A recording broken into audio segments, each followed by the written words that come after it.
Hi, I want to welcome you to this Living All In special training where we're going to talk about the 10 survival tips to healing from a divorce. And I'm actually sharing the 10 tips that I've been going through over the last couple years to really kind of work through the divorce, a lot of the challenges that came, to really have healing so I can not only be happy by myself and enjoy my singleness at this point, but also to be able to heal properly to have a healthier relationship in the future. So let me tell you a little bit about myself. First of all, my name is Cheryl Wilkinson. I'm the creator of Living All In. And I was married about 8 years ago. I had met my husband while living in Florida, and he was living in Oklahoma. We had known each other from high school and ended up having a long distance relationship. Got engaged, moved my life to Oklahoma to be a mother of 3 and an instant wife at the age of 40, and headed down this different path. I had spent most of my life alone up until my 40s, and it was ready for a change.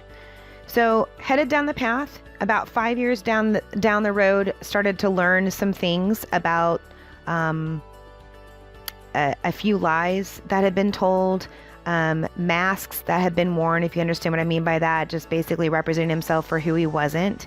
When we dated, he was someone, and then after a period of time, someone can only fake being themselves after a while. And basically what happened, I had a job that was very demanding. I was on the road all the time, and I was trying to move into a different role in the company so I could be at home with the family. And he got very impatient through that time frame. He ended up having an affair. I headed down the path of trying to forgive. I went and got counseling, which he did not want to get originally, and then went to 3 sessions and gave up. And we went through a separation period for about 10 months. During that separation, 4 different times, it was him coming to me saying, "This isn't working," or "I want a divorce," versus, and then, "Hey, I'll come back. I'm committed," 4 different times. And finally, the 4th time, I just finally said, "Look, I can't do this anymore. You need to make up your mind. I'm living on a, yo-yo emotional roller coaster, and this isn't going to fly. I want someone that's going to be committed and stick with me through the good times and the hard times." So if you need to know more about my story, you can definitely go to livingallin.biz and go ahead and read more about it. But that's just the overall part. And so for me, I fought for the marriage for over 2 years. Forgiving someone that cheats on you is very emotional in itself. And so I really felt betrayed. And so I ended up heading down this path of, I need to figure out, how am I going to survive, and not just survive this divorce, but how am I really going to be happy in life again, starting over at the age of 48 years old. So I want to share some things that actually worked. Understand that you can get through it. There is a lot of work to do, but if you follow these 10 steps, I think at least we'll be able to head you down the right path of feeling better. So my survival tip number 1 is Jenna's your best friend. Okay, totally kidding. You need to lean on your BFF. You need to lean on your best friend instead. Stay away from the alcohol, girlfriend. So, many women head down the path to trying to find numbness, medicating their emotions. And honestly, the best thing you can do is you need to cry. You need to push through the pain and just allow it to happen. Lean on your best friends and your family, especially if they're going to be supportive of you. And, I know dealing with the pain isn't easy. When I was going through my divorce, I physically just felt like I wanted to die, and I couldn't really eat or sleep at certain periods of time. So drinking or taking medications to help numb the pain is never really going to help you heal. It's only going to cause you more pain emotionally. And so if you think about, antidepressants, and you feel like that's something that you need, don't be ashamed of that. Some people, they deal with loss in a different way. So at one point in my life, it was a different trauma I was dealing with, but I ended up getting on a mild antidepressant to help me through it, and I'm glad I did. And if you feel like you need something more than just trying to do this on your own, then contact your doctor. But while you're working through this, try and make a commitment to not overuse alcohol. So just a few key points on survival tip number 1 of lean on your BFF is, push through the pain, allow yourself to grieve. Alcohol and drugs, we're only going to numb it and get medical attention if you really feel like you need it. So let's go on to survival tip number 2. Declutter the memories. Memories, right?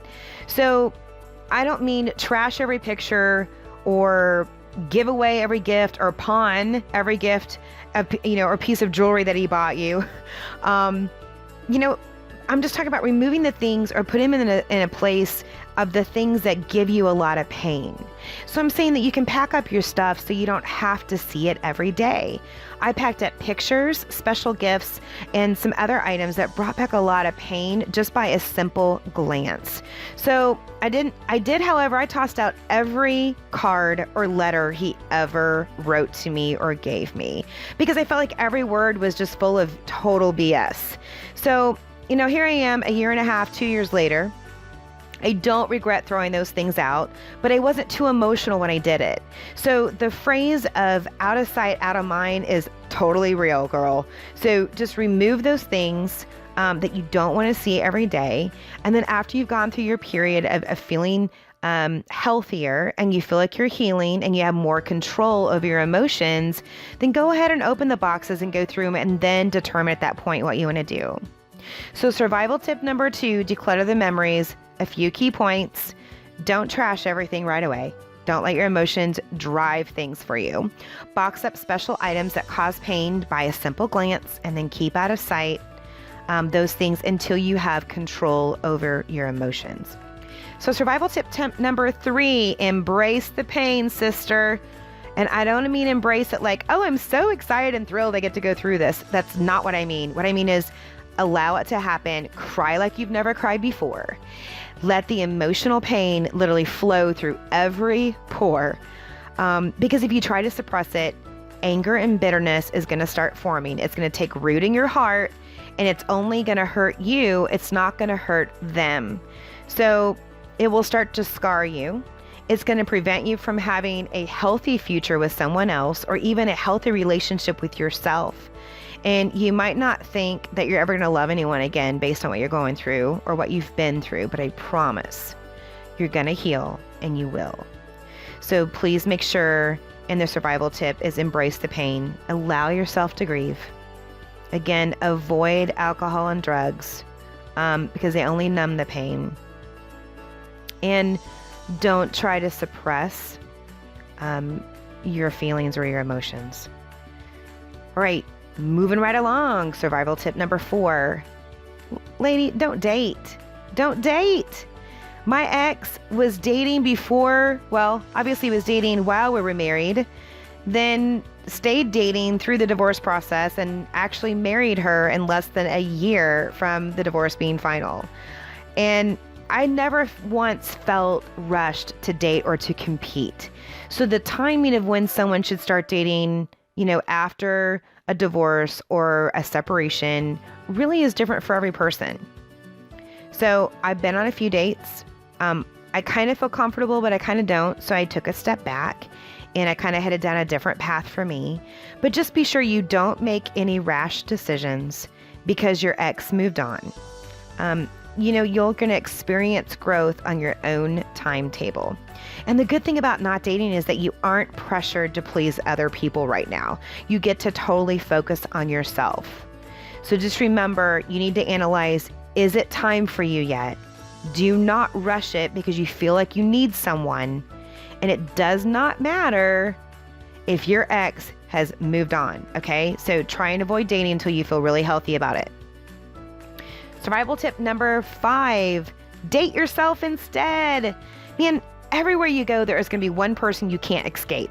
That's right. It is you.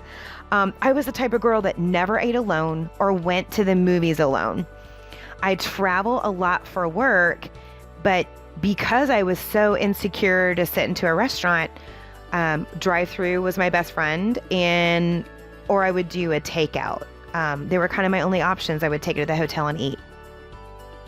So the best time, actually right now, is to stop doing what you normally do and actually do something that scares you. I actually ended up in a position to where I had a vacation planned with a very close friend I hadn't seen in about a year. And at the very last minute, she got really sick and she couldn't go. So I had to make a choice, and I decided I'm not going to cancel. I'm going to fly down to Florida, and I'm going to stay in that really nice resort by myself.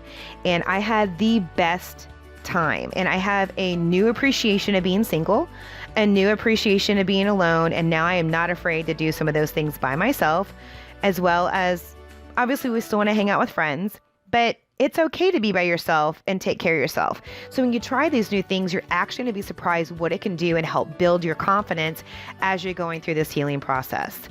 So some key points here is do some things that you've never done before and work through some of the fear that you've had, and understand that no matter where you go, you're the only person you cannot escape. Survival tip number 6, journal daily. Oh my goodness. This has been so amazing for me. Writing down your emotions and your daily thoughts is incredibly helpful, and you're not going to feel like it's helping right away. You won't realize it in the beginning. You're just going to feel like it's pain and like you're reliving something over and over again. But I guarantee you, when you go 4, 6, 8 months down the road and you look back on what you wrote, you will recognize that you're healing. You're going to see that the pain is disappearing because you're going to read what your thoughts were months ago. Also, the great thing is you can write whatever you want. It is your journal. No one has to see it. No one has to read it. Okay? So it's your time to get those negative feelings out of your body, out of your soul, and out of your head so they do not consume you. So survival tip number 6, journal daily. And it helps you, for your key points to remember, is write down those emotions, get the negativity out of your soul. It's only going to encourage you when you go back and read your notes at a later time. All right, survival tip number 7. I'm telling you, this is the most important one. If you do any of these, you got to get into God's word. You got to read it daily. If you do not lean on God's promises that he has for you, then you will think about all the things that are out of your control. You're going to think about all the horrible things that happened and ask, why, God, why? You're going to start turning into a victim, and that's not what you want to do. That's not how you survive. So nothing is more important than spending time with God each day. And why? Because you want to fill your head with these positive thoughts. Only positive thoughts and God's promises for your life are going to help you overcome the negative feeling of loss, anger, and your low self-esteem that you might possibly be experiencing. So if you don't have a routine already of reading the Bible and you think, oh my gosh, I'm too busy, I have too many things to take care of, no worries. Just start really small, okay? All you need is one Bible verse to cling on to, and seriously, it will change your life. So download a free devotional app. Spend about 5 minutes, maybe 10 each day just to get you started. And if you are looking for additional support, go to livingallin.biz. I've got lots of blog articles and additional materials are going to help you. So please remember, this tip, survival tip number 7 of reading God's word, is the most important step to your healing process. It will help fill your head with the right commitments from God and positive thoughts. And you literally only need 5 minutes a day. So we only have 3 tips left. We've got survival tip number 8. Eat better and exercise more, girlfriend. Honestly, I'm giving you advice that I did not do very well in my first year. So I was so focused on my spiritual health and my mental health that I kind of didn't really take great care of myself physically. So I regret that now. And I think if I would have taken care of myself physically, I could have healed a lot faster mentally. So I am on that path now, though. So I am on a new eating program. I am exercising 3 to 4 times a week. It is really helping. Honestly, it's a great mood enhancer. So I wish I would have done it all along. So just kind of focus on the eat better, exercise more, even if you just do the small things of just taking the stairs instead of the escalator or walking further. Just get extra steps in. I ended up buying the new Fitbit and I loved it. So I got to track my steps and it helped me to get motivated a little bit. So to get your mind healthier, it will get healthier when you focus also on your physical fitness.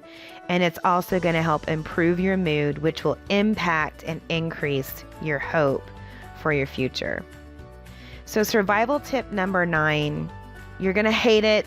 So just get ready for it. You got to forgive him. Girl, you gotta. And you don't forgive him for him, but you do it for you.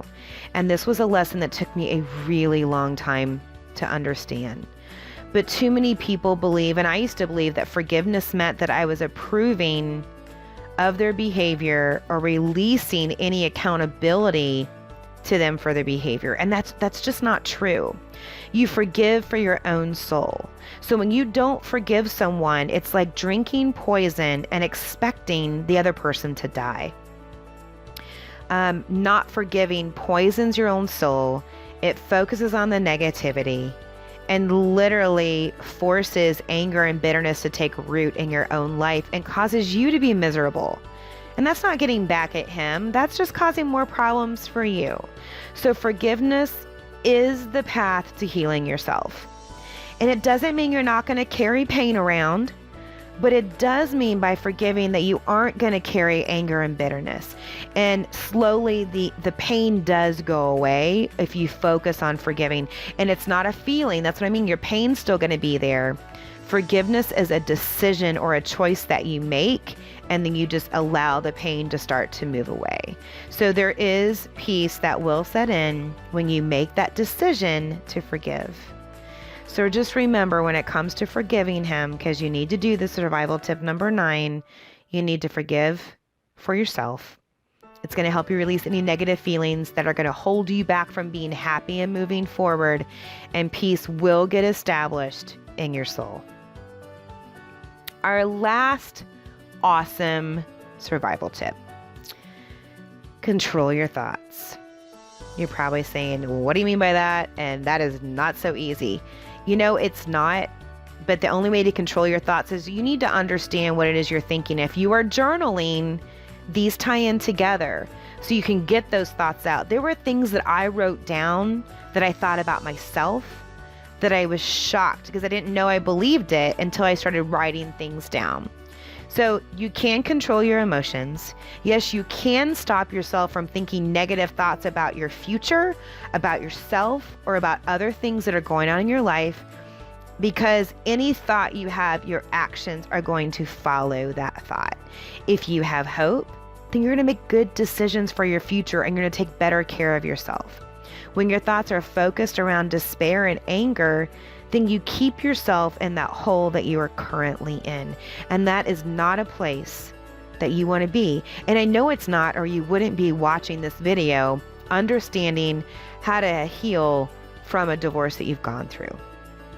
So your key point is start controlling your thoughts, turning them into positive, start believing great things, and you're going to start making better decisions.